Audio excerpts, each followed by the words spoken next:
along with several first-time city councilors and school committee members. The inauguration ceremony was epic. Thanks for moving the dials forward with us and coming out tonight. We've got some fancy new toys to play with, courtesy of Patrick Gordon of Medford Community Media. Patrick, where are you? Wave to the people. Okay, he's back there. By our next broadcast, we hope to go live. We are for the first time in a long time live on Medford Community Media's air. In the meantime, we're also live streaming to Facebook so that virtually everybody can see the show. And for the folks that can't be with us, welcome to First Friday's Words and Music. As always, a shout out to Yvette Wilkes, who continues to help us produce this community conversation. She's got some help tonight. Welcome aboard, Brandon Moore. He's back there on the camera. Kudos go out to the Cummins Foundation, Ken and Maura Krause, and Medford Community Council, Medford Arts Council for their continued support of this endeavor. Bill Hager, our man on AV, and Intrepid ED is again pushing the buttons and knobs, some of them anyways, as well as working to edit our raw video for upload to YouTube later on. So tonight's conversation is a special one.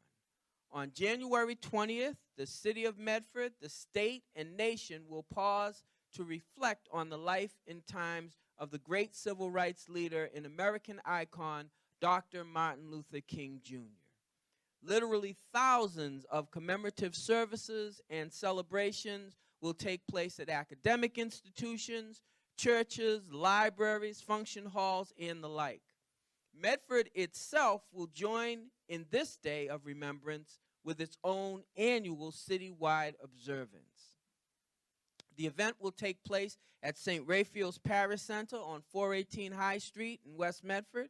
It begins at 10:30 a.m. and features music, a keynote address, a salute to student essays that have been written for this occasion, and roundtable conversations among all attendees. It is free and open to everyone, and yes, lunch will be provided.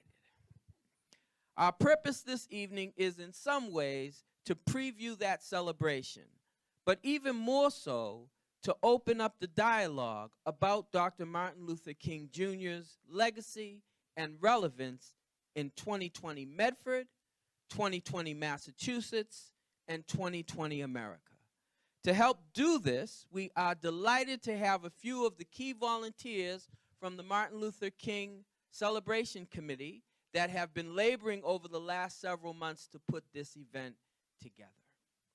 Please welcome our old friend and Medford's Director of Diversity and Inclusion, Neil Osborne.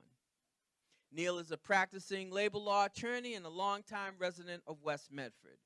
Joining Neil is local activist and writer Eileen Lerner. Eileen's thought-provoking articles and opinion pieces can be read in the Medford Transcript, where she is a frequent contributor. Finally, we have Maria Rocha. Maria is a student at Medford High School, a member of the school's Center for Citizenship and Social Responsibility, note the t-shirt, and the lead volunteer of the MLK Committee Student Essay Subgroup. Okay, so I usually like to begin our conversation with a piece of poetry that sets the atmosphere.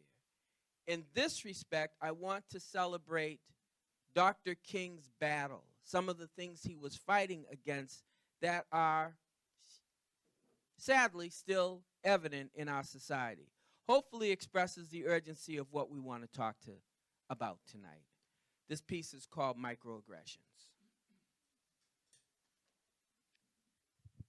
You'll never know what this feels like.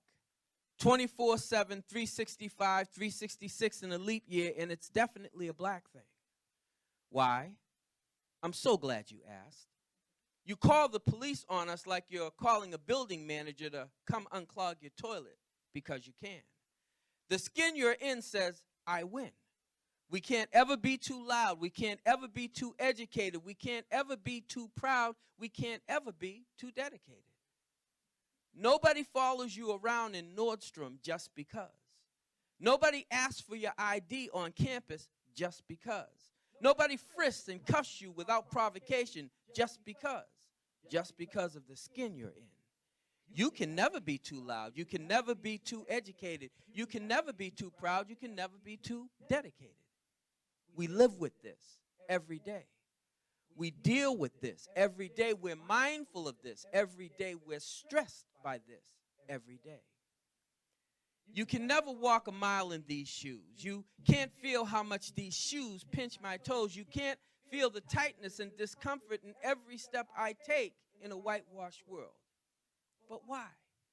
Why does it take 26 bullets to subdue a black boy with his back turned and no weapon save a cell phone? Why do major corporations like Unilever, H&M, and Heineken perpetuate racial stereotypes with tone-deaf advertising on the regular? Why does the sitting POTUS think it's okay to call the countries where my people come from holes? Why does a black child in grade school get put out of class for the same type of horseplay and youthful obstinance or mild assertiveness that gets his white classmate a simple "Johnny, behave yourself"? You don't know how it feels to see the smiling faces of rednecks and Klansmen, Klanswomen, and Klans kids standing hundreds deep in a field where the child body of a black boy is dangling from a noose on the bough of an ancient oak tree. Perhaps the Jew does when he sees the image of naked bodies and piled in the rigor of death at Auschwitz or Dachau. Perhaps the native Apache or Cherokee does when she sees the grainy illustrations of the forced death marches of her ancestors across the Trail of Tears. Perhaps the Japanese immigrant does when he remembers the barbed wire perimeters and horse stables converted to living quarters or the forced internment of potential enemy agents.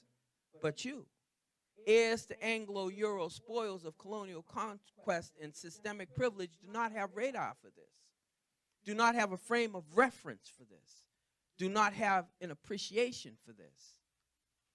You don't have the emotional intelligence for these little hurts of the heart, bee stings to the brain, sucker punches to the soul, spilled milk of the spirit. You say, it's nothing we think you should cry over, even as you watch us sometimes die over these microaggressions, these race-fueled transgressions, this constant procession of slings and arrows that seldom miss the target when the bullseye is black like me.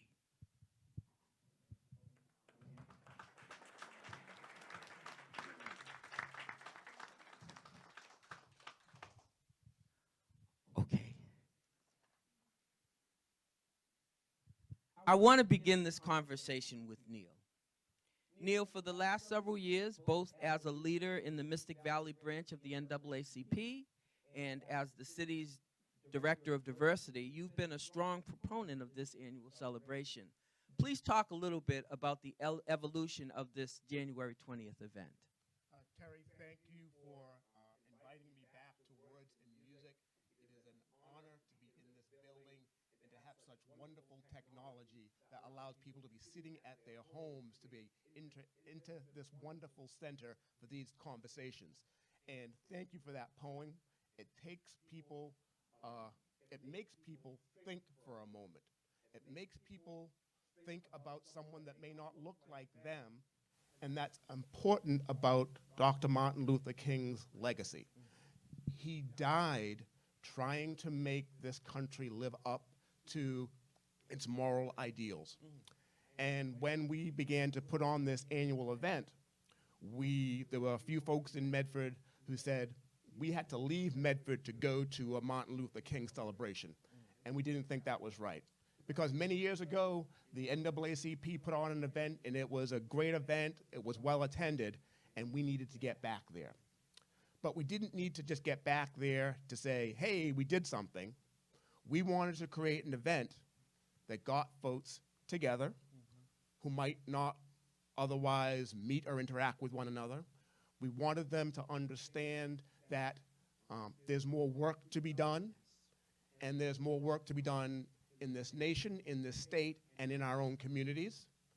And we can be the people that do the work so that Martin Luther King's dream can be lived by everyone in this nation. So it was a step of folks coming together because we wanted to build something, and I'm happy to say we are beginning to build this tradition in Medford to celebrate this great man's life. Fantastic. Thank you. Thank you for that.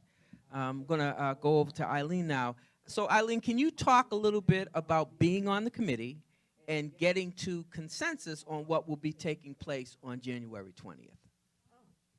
Getting to consensus. Always a challenge. Yes. Well, I don't think it was that much of a challenge. We realized that we're in a critical time here.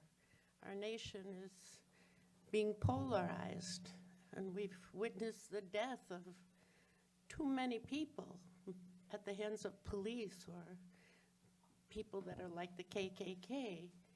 We realized that the problems that Dr. King stood against have somewhat been ameliorated. Some things have changed. Many things are better, but everything is not better. And for that reason, we need to keep informing our people about what Dr. King's values were, what he stood for, what he achieved, how he organized people. He didn't do it alone. And how, you know, the struggle is not finished. It continues.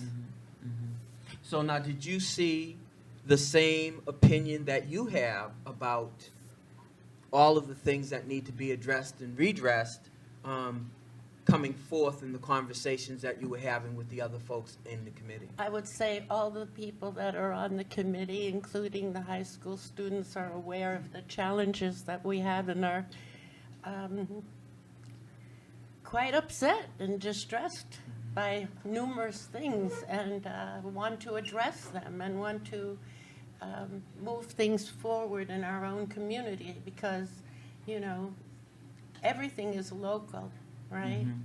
Everything is local. So here on the local level, we want to, you know, we all need to be together. We need to bring all of this, you know, we're increasingly diversified, and we need to know each other and to work together, and in numbers there's strength. Yes. You know, so I think one of the main purposes of the Martin Luther King celebration is to bring people together, to celebrate a history, to get to know each other, to maybe feel like doing something together with each other, you know, and also to take pride in what has been accomplished by so many people, not just Dr. King, but lots and lots of people have gotten us where we are today, and we want to go further. Further, absolutely. Thank you. Thank you so much. So, Maria, I don't know you. This is our first time meeting. Tell us a little bit more about yourself, and maybe talk a bit about your impressions of Dr. King and his work. Well, I'm a sophomore at Medford High School, and I am part of the CCSR. One of the major things that the CCSR has taught me, which I think really heavily connects to the work of Dr. King, is bringing the community together, because the CCSR, their projects all focus on benefiting your community and creating a more diverse, a more inclusive, a safer environment for everybody, because you have all types of different people from different backgrounds doing these projects that span all different types of topics. Like, for example, there's the Diversity Week, which is major because you don't see that in a lot of places, but at MHS you have an entire week dedicated to diversity. And well, the things that Dr. King stood for, like, they're very important to me, because my major passions in life are benefiting others, creating community, and helping those in less privileged positions. And so that's the reason why, when this opportunity was brought to me to volunteer with this committee, it was important that I stepped on board. Oh, fantastic. Now, are there other projects, CCSR projects, that you participated in?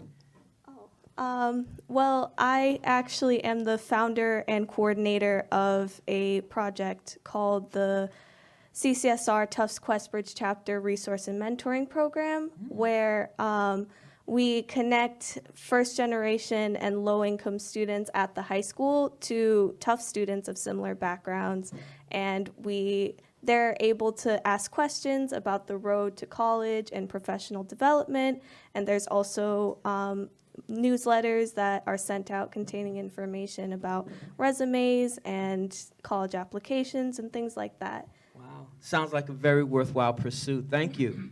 Thank you very Maria, much. Some people Please. might not know what CCSR stands for.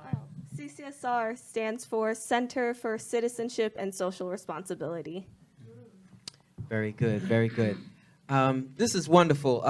Neil, I'm going to go back to you again, and I want, if you would, to talk about the energy that you've seen in getting folks together to put on this celebration. What has surprised you, and what has made you more hopeful? I'll start right away with the help from the young people. If our future is our young people, like Maria, I think we're going to be in fabulous hands. We had the great, I won't say luck, but we wanted to make sure more youth understood the legacy of Dr. Martin Luther King, and we wanted them to be more a part of the planning process. But it's hard to find busy young youth. So we decided, what if we were to meet right at the end of school at the high school? That was how we found Maria, and we found some other young students, and they have made a wonderful, wonderful addition to our planning. And the fact that they are actively thinking about Martin Luther King helps us bring that message to adults. So when you have 23 young people writing essays, which we will be able to feature. So it's right. There's still time to send in your essay of under 500 words. If you still want to do that, there's still time. It now lets the young people lead the adults.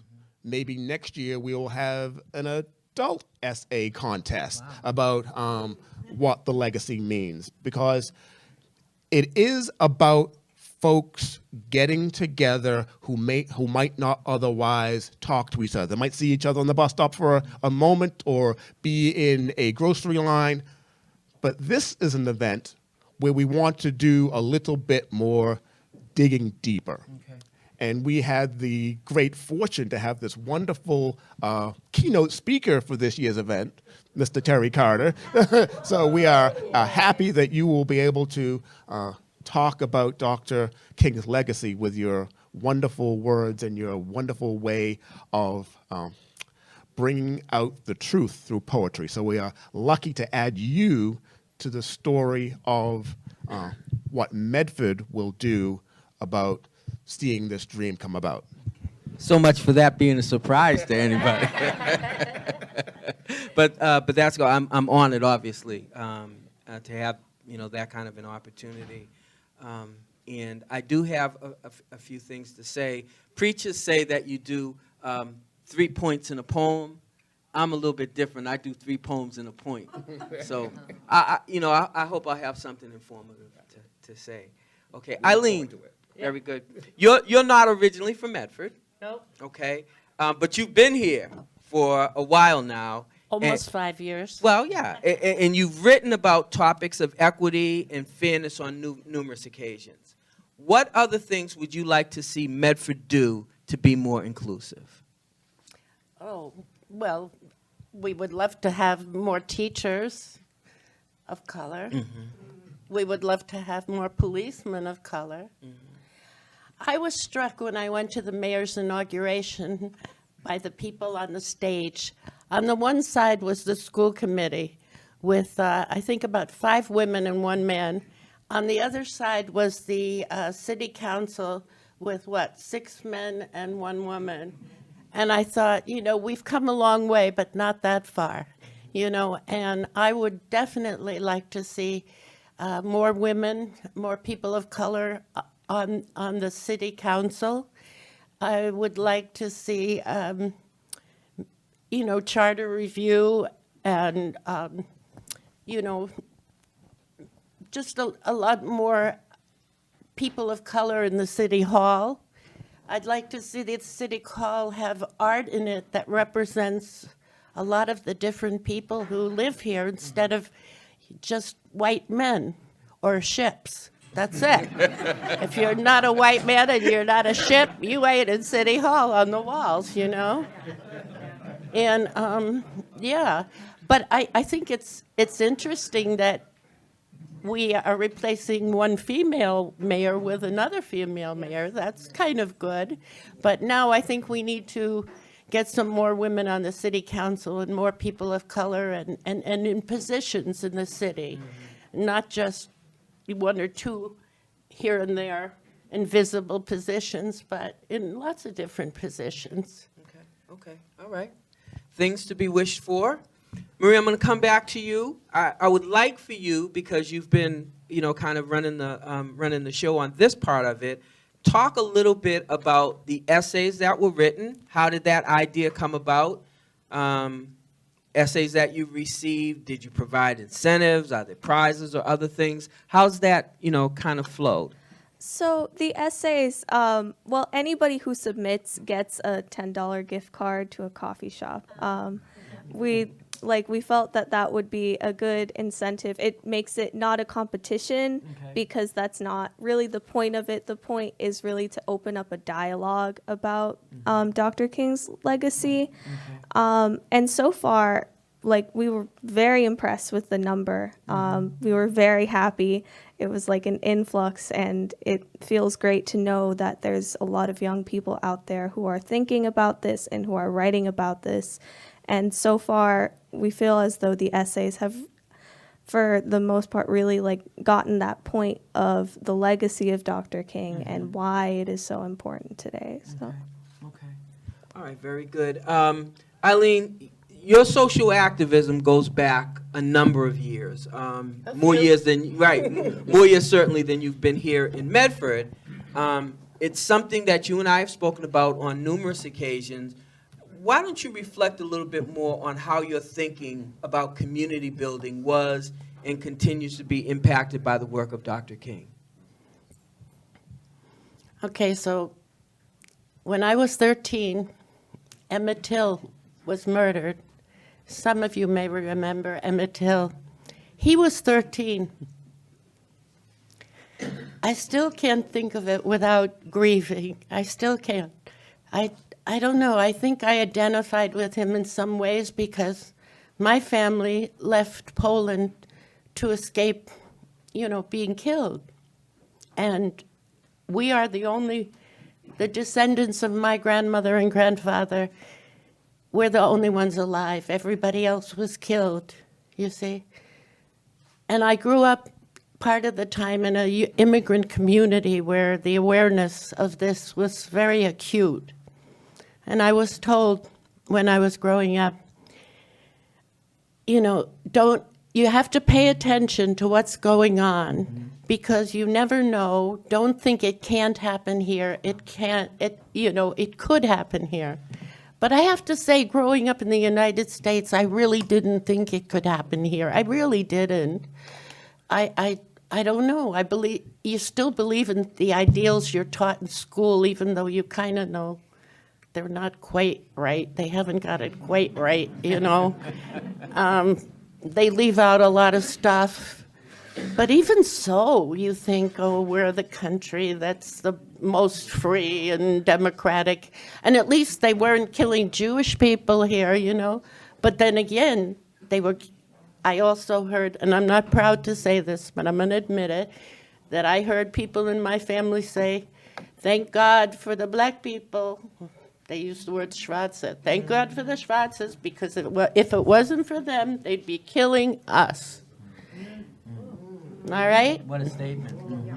So I grew up with that awareness, and also I was kind of a dark little Jew, you know, so with curly hair, and nobody ever knew what I was, and a lot of people thought I was black, and a lot of people have always thought I'm Latino, and not too many people think I'm white. Some people do, but, you know. so I had an identification with Black people, and I like to read, and I've been reading Black history all my life, and I just feel, you know, I came early to the understanding that we all have to be together. There's so many of us, you know, women, people of color, Muslims, you know, we need to stand, there are more of us than them. We need to stand together, and all this separation, it just grieves me so. It grieves me so, you know, that now that I'm older, I want to see some change. I want to see, yes, I've seen positive change, but also it seems like in some ways we're going backwards. We're fighting the same struggles. And, you know, unless we all start paying attention and educating each other and the young and doing whatever it is within our power. I mean, I know not everybody is an activist. That's people have other things to do, but I do think that everybody should figure out something that they can do in these times, because Jewish people are very upset now. It feels like the time before Hitler came to power. Amen. Okay? And we're motivated. I think it's very interesting that a lot of the activists in town come from a Jewish background, you know, and we're all traumatized by what we're going through today. Okay. Thank you. Thank you very much. Wow.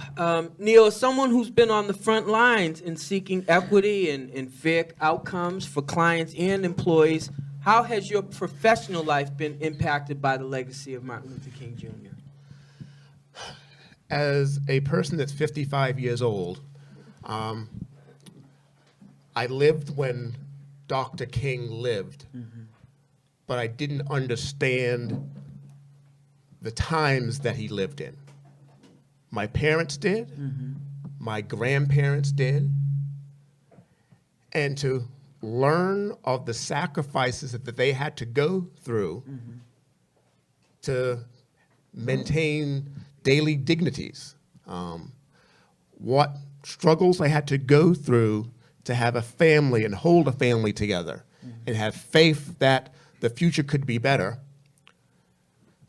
drove me to be the best that I could in education, because it was drilled into me in the house that that was our family's legacy. Yes. That my parents would do whatever it could so that I could have an opportunity. And that's part of Dr. King's message, that people are just looking for an opportunity. And because of that, I wanted to do more in the community, finding ways to bring people together. And my wife still slightly makes fun of me saying it's good to be Neil Osborne, because they say if you do what you love, it's not work. That's right. Being diversity inclusion director, I love doing that. It's not work, it is community building, and I am privileged to be able to do that in the hometown that I grew up. Excellent, excellent. Wow. So, Marie, I'm going to come back to you.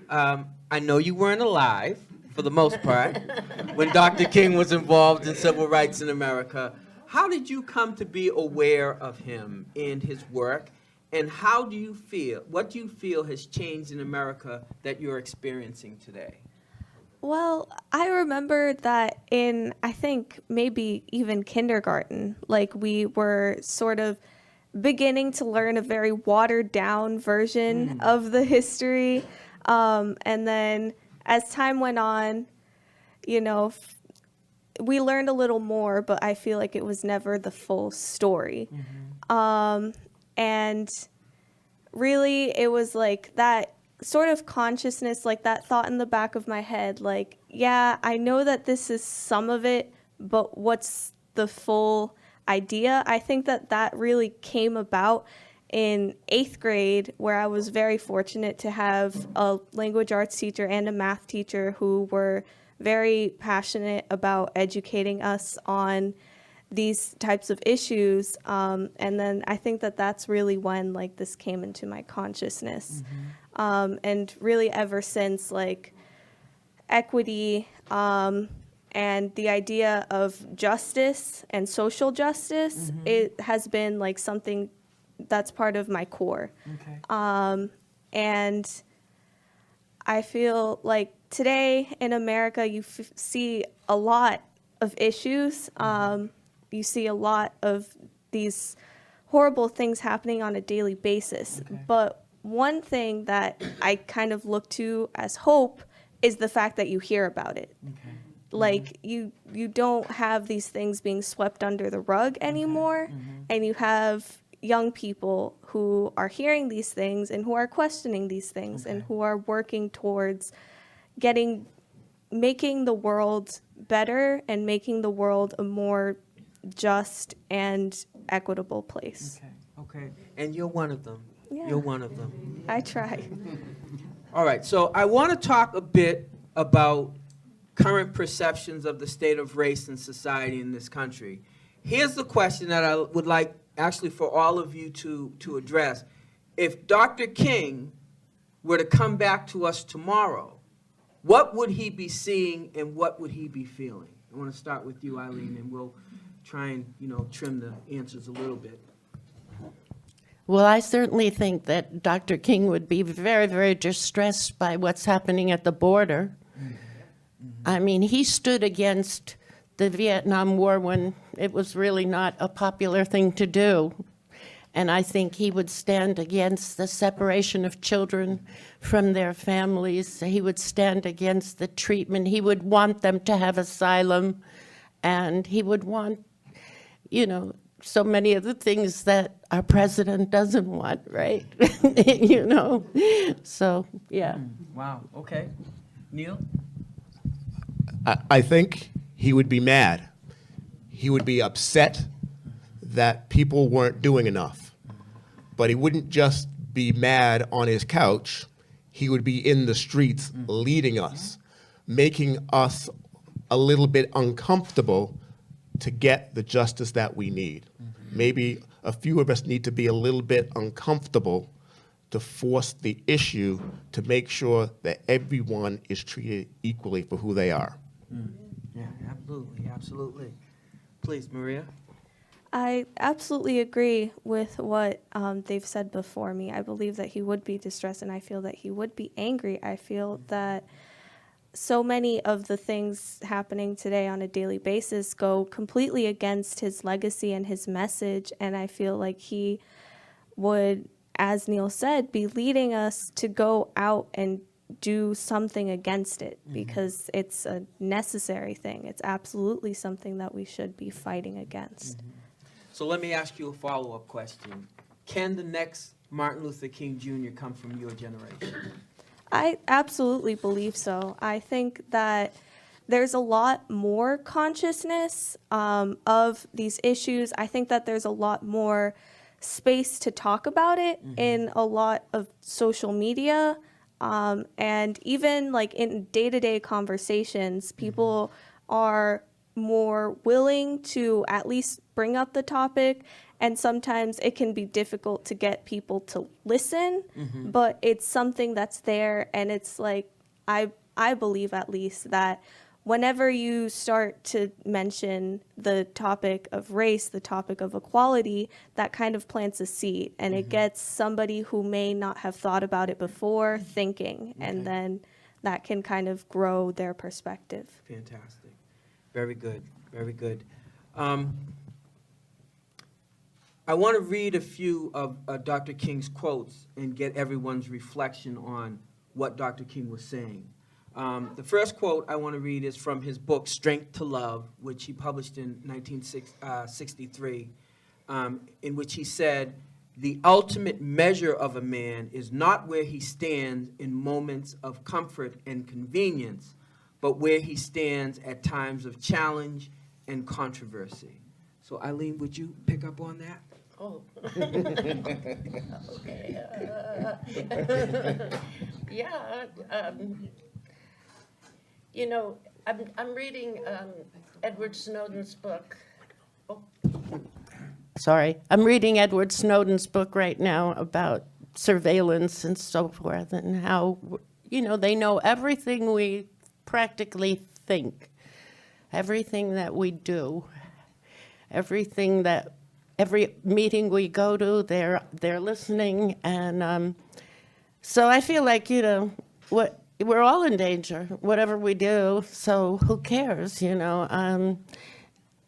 I've always felt that way. I've participated in protests for most of my life, and I remember, you know, the photographers would be on top of the buildings taking pictures, and people would say, "Oh, look at the photographers up there, remember?" Yeah, and people would, and I'd go, "Hi, hi," because I refuse to be censored. I am not self-censoring myself, you know, and you know, if we do that because we're frightened, then we do the government's work for it. Mm-hmm. That's how I feel. Mm-hmm. And if there's so many, many, many voices and people being active, then that gives us a lot of protection. You know, if you're one person against a system, yes, you know, that's pretty bad odds. But the whole people, if all of us, you know, work together, I just think that I'm very optimistic, even at the same time that I'm upset and distressed and frightened. Mm-hmm. Mm-hmm. Okay, Neil, thank you. I believe and hope that there's a little bit of Martin Luther King in all of us. This state has put a lot of time in the schools to making sure kids stop bullying each other. Mm-hmm. And the lessons that they have learned in that process, unfortunately through tragedy, is that when someone who isn't bullied, who watches someone be bullied, steps in, that's how you shut the bully down. If we as adults could find someone who is being oppressed and you're observing it and have a little bit of Martin Luther King courage to step up and do something, mm-hmm. this world will be a much better place. Mm-hmm. But I hope and do believe that it's in us, mm-hmm. and we are going to get it out of us because this country needs it. And I'll also share, I'm loving this conversation, but when you come to the Martin Luther King celebration, we're going to have small table discussions where more people can dig a little bit deeper. So happy to be doing this at the community center, but engaging in conversations around a smaller table, I think, is the beginning of all of you being a little bit more Martin Luther King-like. Fantastic, fantastic. Please, Maria. I think that the quote is absolutely correct in saying that it's when you put yourself out there and you stand up for what you believe in, that's when you really show your true colors. Like, it's when you are at your fullest potential. Mm-hmm. That's the moment where you're loud and you're proud and you're not holding anything back because you're standing up for what you believe in. Mm-hmm. And ultimately, we should all try to have that moment of standing up for Absolutely. What we believe in. Mm-hmm. He called it the courage of our convictions. Mm-hmm. Very good, very good. So here's the second quote, and this quote was made to a speech of students at Barat Junior High School in Philadelphia in October of 1967. And Dr. King said, "Be a bush if you can't be a tree. If you can't be a highway, just be a trail. If you can't be a sun, be a star.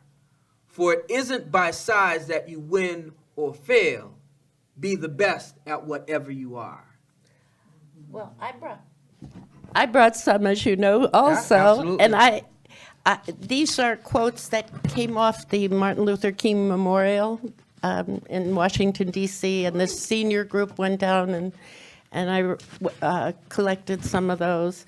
And the one that I think is very appropriate at this moment: make a career of humanity. Commit yourself to the noble struggle for equal rights. You will make a better person of yourself, a greater nation of your country, and a finer world to live in. Absolutely. And I'll go right over to you, Neil, but I just wanted to say this. I consider myself a pretty fair and I won't say country poet, but because I'm a city kid, city poet. But if you read Martin Luther King's speeches, some of the greatest poetry in the American tradition is in his sermons and is in his speeches. So if you're a fan of poetry, I would urge you to read Dr. King's speeches, because his use of the language is so evocative and so lush and so beautiful that you can't help but be emotional. I know we get emotional when we read these quotes, because that was Dr. King. So Neil, be a bush if you can't be a tree. Is it okay to be a shrub too? You can be a shrubbery.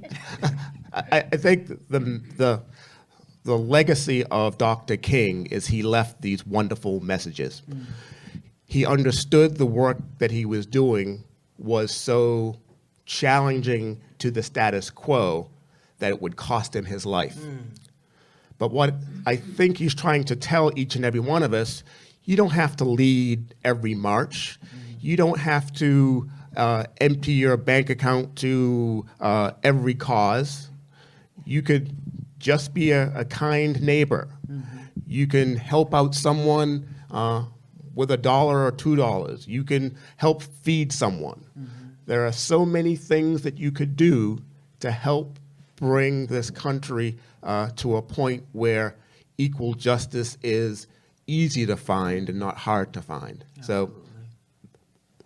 So he left us these wonderful words. And part of being a more just society and honoring Dr. King, read some of his work. Maybe go back and read it again if you've read it before. It's amazing that the words he wrote are currently still relevant. Absolutely. And we're hoping for a time where it will be out of relevancy because we've achieved his dream. Fantastic. Very good. Please, Maria. I think that the message of being whatever you can be is so important, because I feel as though many people are afraid of doing something because it's like, what if it's not enough?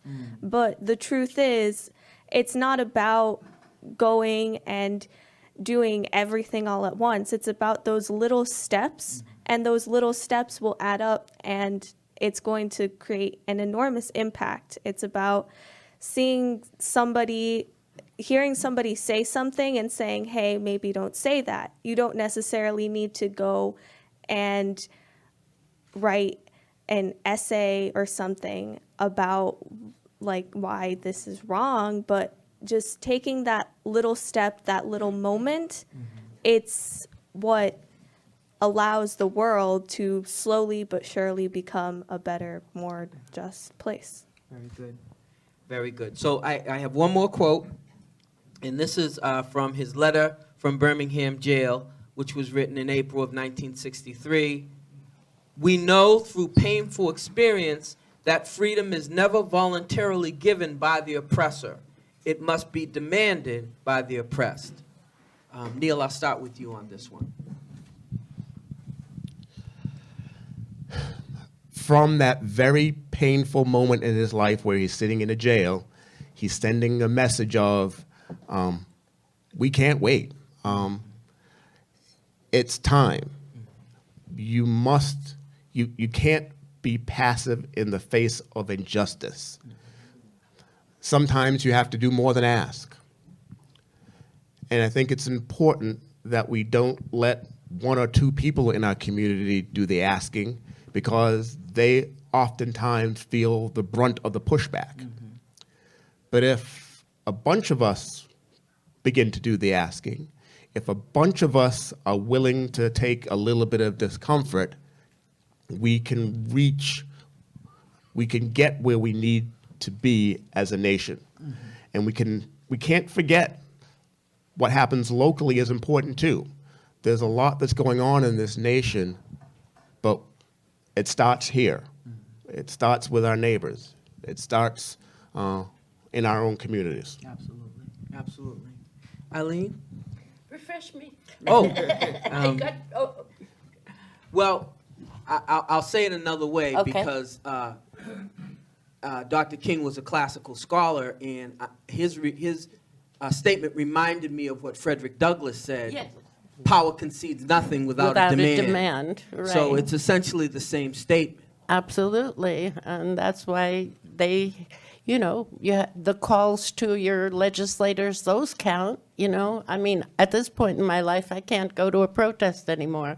I can't walk around that much. I can't deal with the cold, so that's out.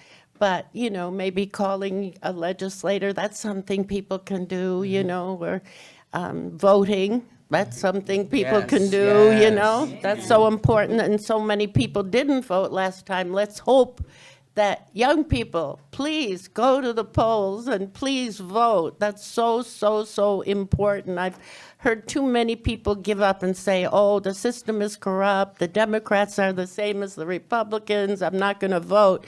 No, don't, please, please vote. I always say to people, I prefer less evil to more evil, don't you? Wouldn't you rather? Very good, very good. That's a wonderful statement. Please, Maria. Well, it's really that quote kind of reminds me of when the global climate strike was happening. And I remember that our principal sent out an email saying, no, this is not going to be an excused absence. And so it was inspiring to see how, in spite of the fact that our administration at the school had decided to kind of punish these kids in a way to stand up for what they believe and send that message, they still went ahead and did it. And I feel like that idea of demanding and sending that message no matter what is really important, and it's something that some of us need to be reminded of not just standing passively, but rather going out in the streets and shouting for what we believe in. That's fantastic, just fantastic. Okay, so we're getting close. We're all pretty excited about what's going to take place at St. Raphael's on the 20th. So I'm going to ask everybody the same question. What are you particularly hoping to see during the day? Eileen, what do you want to see? I want to see the room filled with people. I want to see more young people there. Oh, sorry. I want to see the room filled with people, and I want to see more young people there. And I'm really looking forward to hearing Terry, because I know he's going to be terrific. And also Richard Lawrence is going to be there with a group of musicians, and I'm looking forward to the music. I'm looking forward to the discussions at the table and hobnobbing with people, seeing people. It'll be a great community event. And I hope that there'll be some positive movement that comes out of it. I'm sure there will be. I think so, too. I know there will be. Excellent, excellent. Neil, how about you? For the veterans of the MLK celebration in Medford, I'm hoping for mild weather. For the last several years, we have had some difficult weather, but with a little bit of mild weather, I'm expecting a completely packed room. We are appreciative of St. Raphael's Parish for offering that space, because when we started to put this back on, we had the event in this room, and we got it to capacity pretty quickly, Yes. and we're happy that St. Ray's has offered that large space. And I'm also looking forward to people engaging in those small conversations with the hope that when you came in there, you leave with a new friend that you might not otherwise have had. Very good, very good. Maria, what are you hoping for?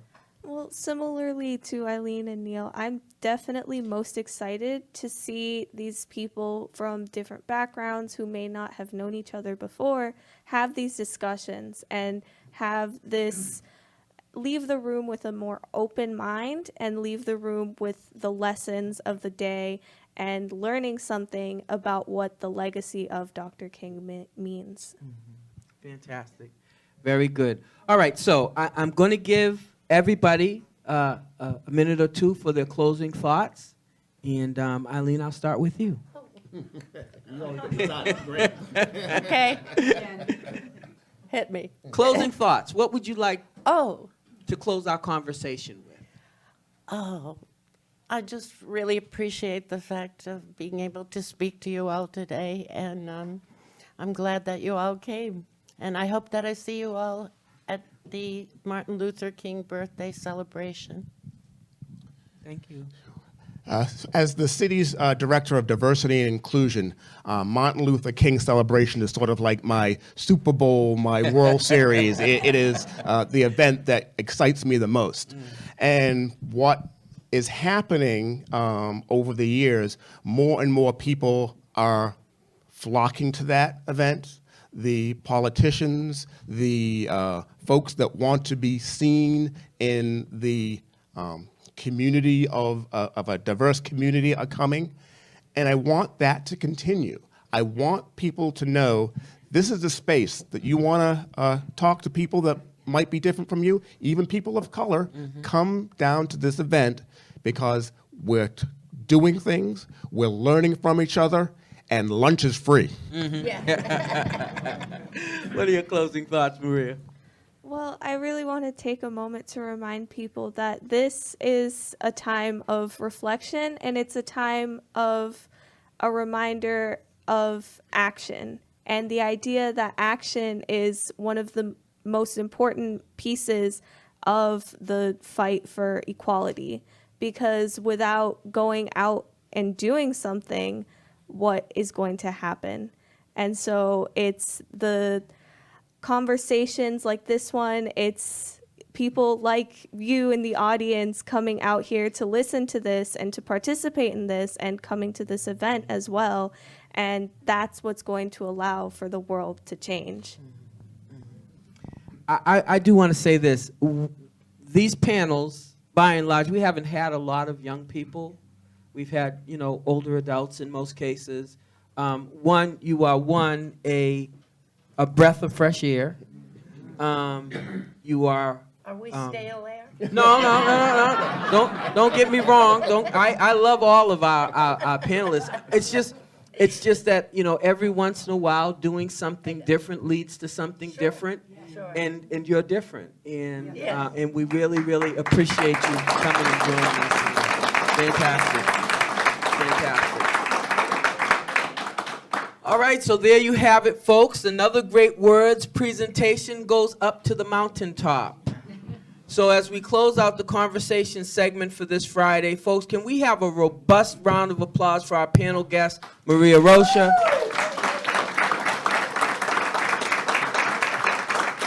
Eileen Lerner, and Neil Osborne.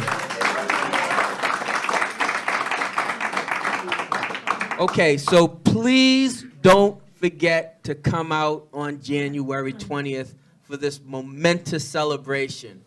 As Eileen said, Richard Lawrence, Vernie Miller, Stacy Clayton will be the featured musical entertainment. They're all wonderful. You'll enjoy them. Stacy sang the house down at the mayor's inauguration, so come out and hear her again. You'll also be able to get a read of the student essays that were collected. They're being put together and hopefully being made available, so in a document that everybody can read and perhaps take. And there will be a dynamic sharing of thoughts and opinions, as you said, at our roundtable conversations, as Eileen said as well. And I may have a little something to share as the keynote speaker. So thanks to you all for paying attention and being a part of all of this.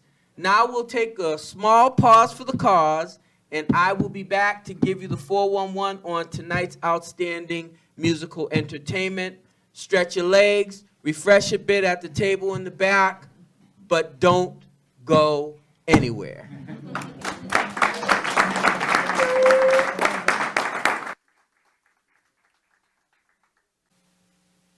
And a hush came over the crowd. Okay, so we always have to do our commercials, our previews of coming attractions. So this Sunday, January 12th, come out for the Origami Club's ongoing gathering from 3:30 to 4:30 p.m.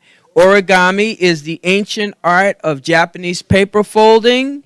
It's both fun and functional. On Sunday, January 26th at 2 o'clock p.m., we are hosting a WMCC volunteer fair. Come by and see how you can impact what's going on in your community center.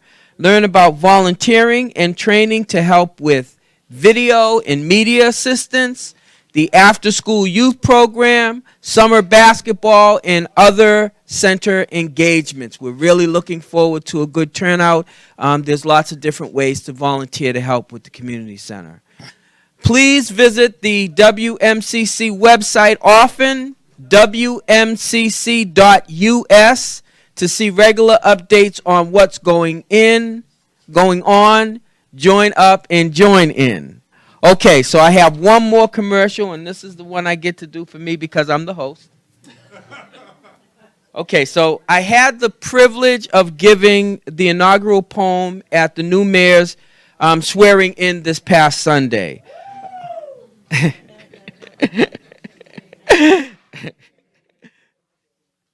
It's good to have fans. Due to local interest, a chapbook, which is a small poetry book featuring the text of the poem, is being printed. Stay tuned for details if you're interested in getting one for yourself. I also have my own books. Well, it's all my own, but I also have my books available. I'm a poet, as I say. I've got 4 going on 5. This is my collection of brown skin poetry. If you're interested, if you like what you heard, you can always see me after we close, and I can make them available to you. That's it. All right, now, this is the fun part.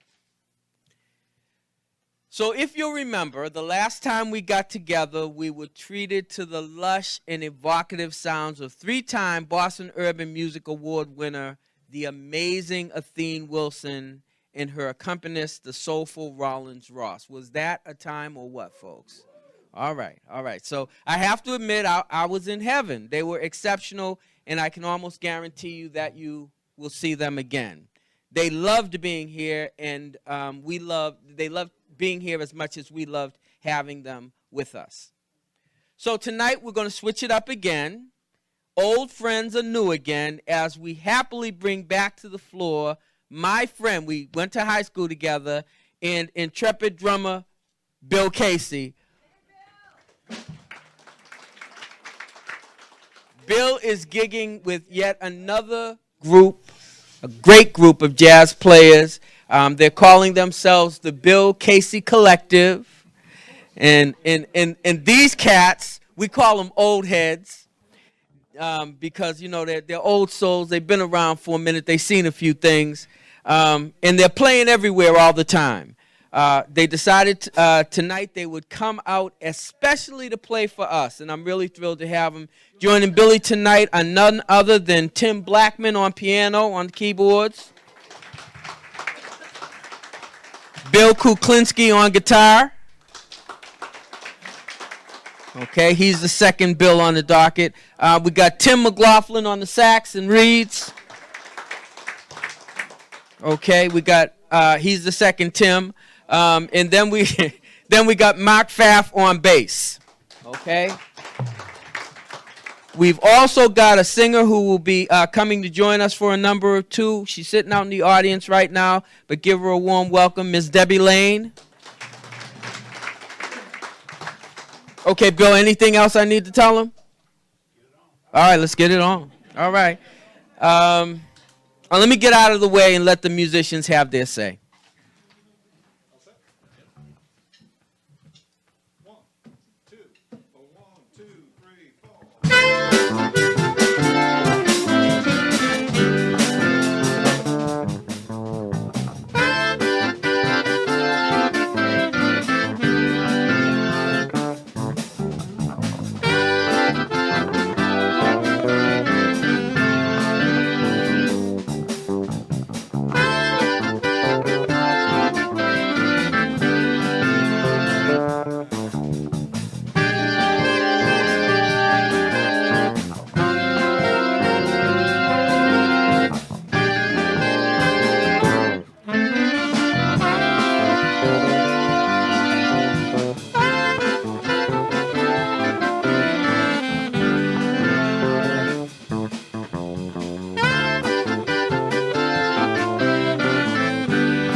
That was a tune called Flood in Franklin Park by Grant Green. Grant Green. I don't know if that's Boston, Franklin Park, but there's another tune here. Gigi Grice tune. A whole lot of people recorded it. Bill Evans, Art Blakey, Cannonball Adderley, Clifford Brown. Thing called Minority. Thing called Minority.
A little blues tune here, but a little different kind of blues tune. This is Clifford Brown tune, a little thing called Sand Dew.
Feature Tim here, get us going here on a well-known ballad, a pretty well-known ballad. Apparently Tony Bennett had the first big hit of this tune, but whole thing called "Who Can I Turn To?" When nobody needs me.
We have a good friend in the audience here, Miss Debbie Lane. She's going to come up and sing.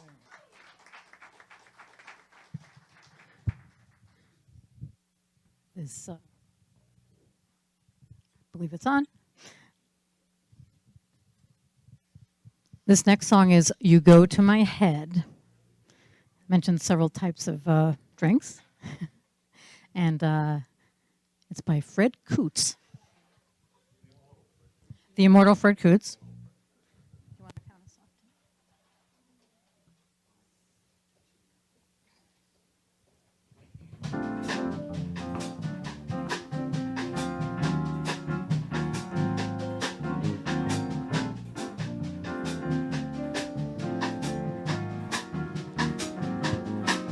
You go to my head and you linger like a haunting refrain, and I find you spinning round in my brain like the bubbles in a glass of champagne. You go to my head like a sip of sparkling burgundy brew, and I find the very mention of you like the kicker in a julep or two. The thrill of the thought that you might give a thought to my plea casts a spell over me. So I say to myself, get a hold of yourself. Can't you see that this never can be?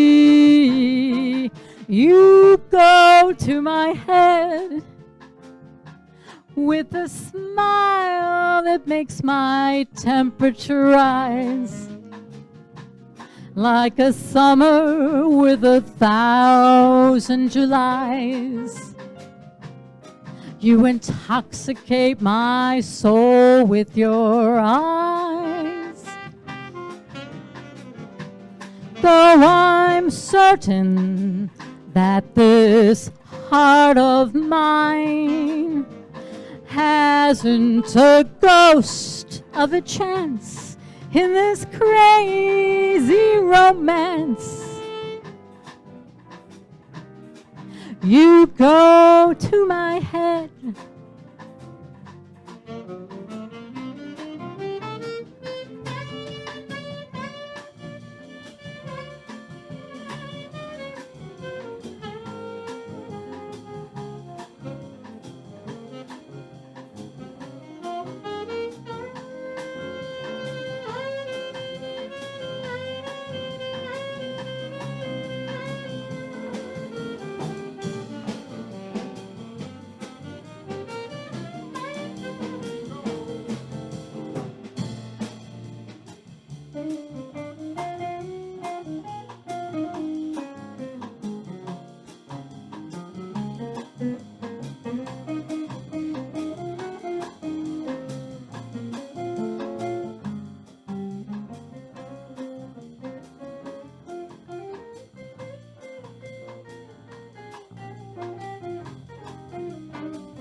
The thrill of the thought that you might give a thought to my plea casts a spell over me. So I say to myself, get a hold of yourself. Can't you see that this never can be? You go to my head with a smile that makes my temperature rise, like a summer with 1,000 Julys. You intoxicate my soul with those eyes, though I am certain that this heart of mine hasn't a ghost of a chance in this crazy romance. You go to my head. You go to my head. You go to my head.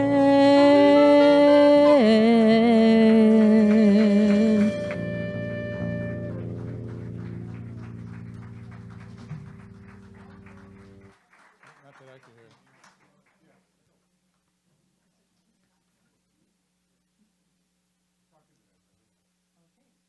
We will talk into this now. Yeah, the monitor.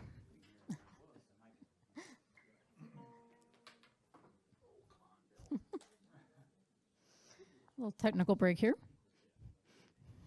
But we can speak about the lyric in the last song said 1,000 Julys. And this next song, well, I understand it's going to feel a little bit like July this weekend here in Boston. And this next song is about vacationing and taking a fun trip across the U.S. And, oh, you can hear me now. It's a tune called, by Bobby Troop, called Route 66.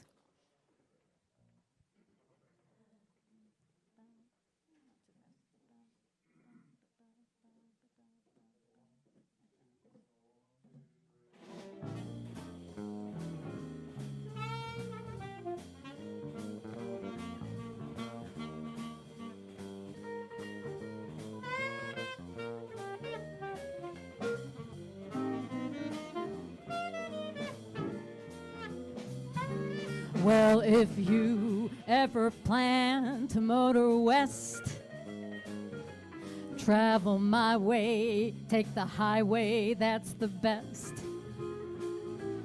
Get your kicks on Route 66. Well, it winds from Chicago to LA, nearly 2,000 miles all the way. Get your kicks on Route 66. Well, it winds through St. Louis, Joplin, Missouri, and Oklahoma City is mighty pretty. You'll see Amarillo, Gallup, New Mexico, Flagstaff, Arizona, don't forget Winona, Barstow, Kingman, San Bernardino. Won't you get hip to this timely tip when you take that California trip? Get your kicks on Route 66.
Winds through St. Louis, Joplin, Missouri, and Oklahoma City is so mighty pretty.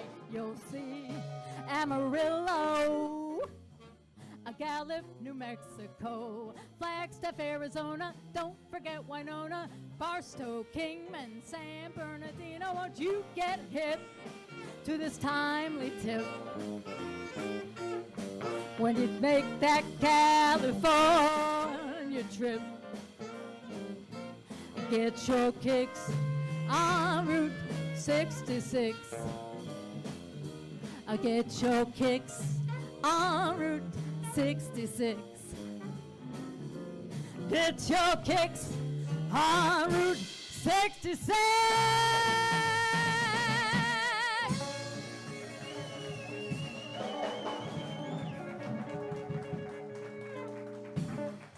Thank you.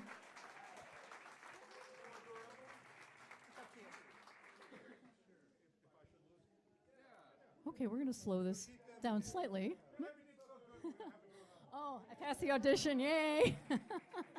This next song is called If I Should Lose You, and it's Ralph Ranger, I believe, is the composer. Hey!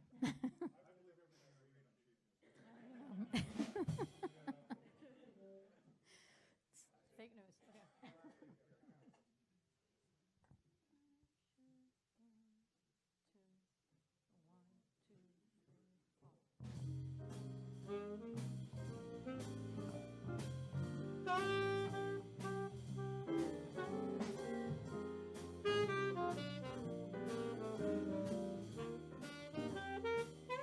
If I should lose you, the stars would fall from the sky.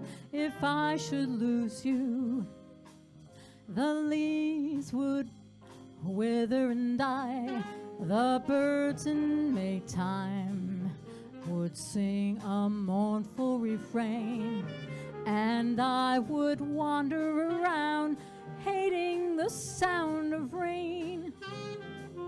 With you beside me, a rose would bloom in the snow. With you beside me, no winds of winter would blow. I gave you my love, and I was living a dream, but living would seem in vain if I lost you.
If I should lose you, the stars would fall from the sky. If I should lose you, the leaves would wither and die. The birds in Maytime, they'd sing a mournful refrain, and I would wander around hating the sound of rain. With you beside me, a rose would bloom in the snow. With you beside me, no winds of winter would blow. I gave you my love, and I was living a dream, but living would seem in vain if I lost you.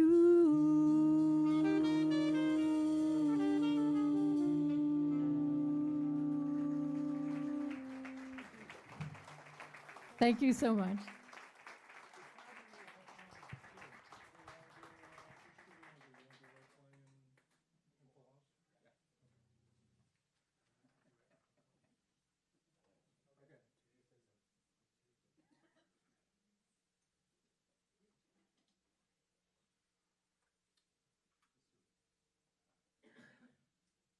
Last one. You just got to sing the last one. He sang the last one? All right. We'll do full house. Okay, if we do a Western? He wants right. He's the host. He's the host. We'll work it is, we'll play one, close, and then you can continue. House party. All right. After hours.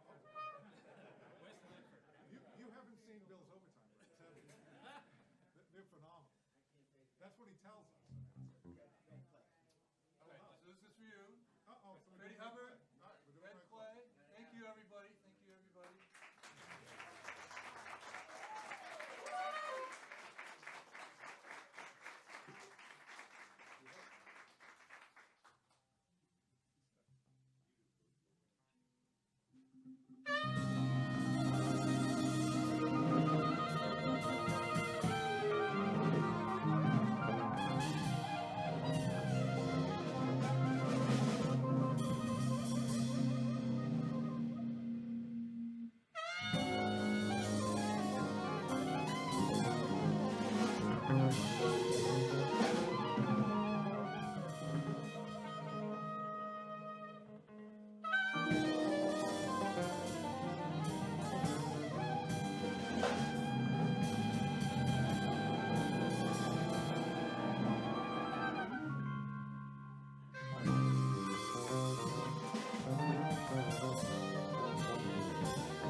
All right, ladies and gentlemen, the Bill Casey Collective. All right, Bill Casey on drums, Tim Blackman, Tim McLaughlin, Bill Kuklinski, Mark Pfaff on the bass, Debbie Lane on vocals. Thank you guys for bringing some great jazz to our meeting house on the Mystic tonight. It was exactly the kind of juice we all need to sip on as we contemplate what Dr. King once called the difficult days ahead. We thank you all for coming out to be a part of our show, to see how we're working to build the beloved community. We sincerely hope to see you again. I also want to give a shout out to Patrick Gordon of Medford Community Media for our high-tech media horsepower. I mean, the stuff we got, it's like getting a pre-owned Mercedes at Herb Chambers, low mileage, one owner. Kudos to Yvette Wilkes and Bill on the technical side, Brandon Moore as well, and to our sponsors, the Cumming Foundation, Ken and Maura Krause, the Medford Arts Council for their continued support of the WMCC and First Fridays. Join us again in February for another edition of Words and Music. We'll be celebrating Black History Month with a few very cool surprises. Stay tuned, more details to come. Good night. Be safe and have a great weekend. The boys might have another tune or two to play for you. I'm going to get out the way and let the band have their say. Say good night.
Since it's his band, he's got his name on it.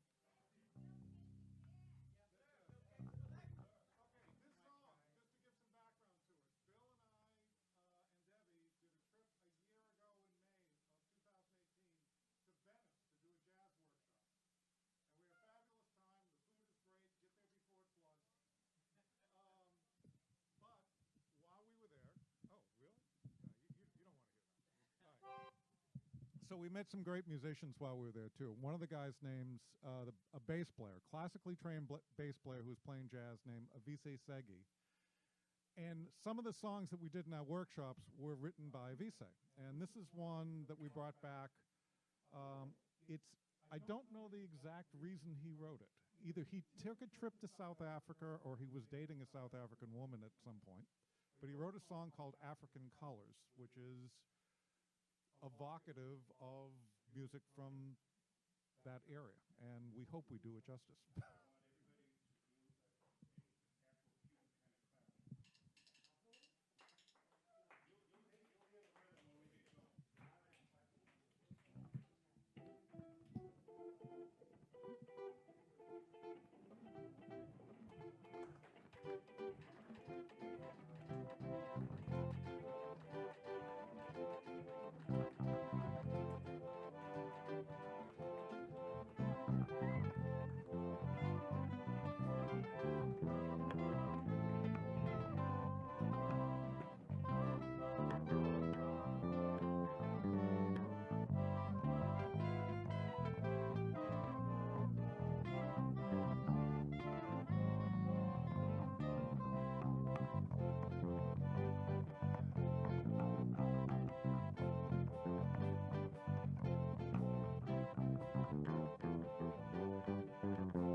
All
right, Casey Collective, the two Tims, the two building a mark.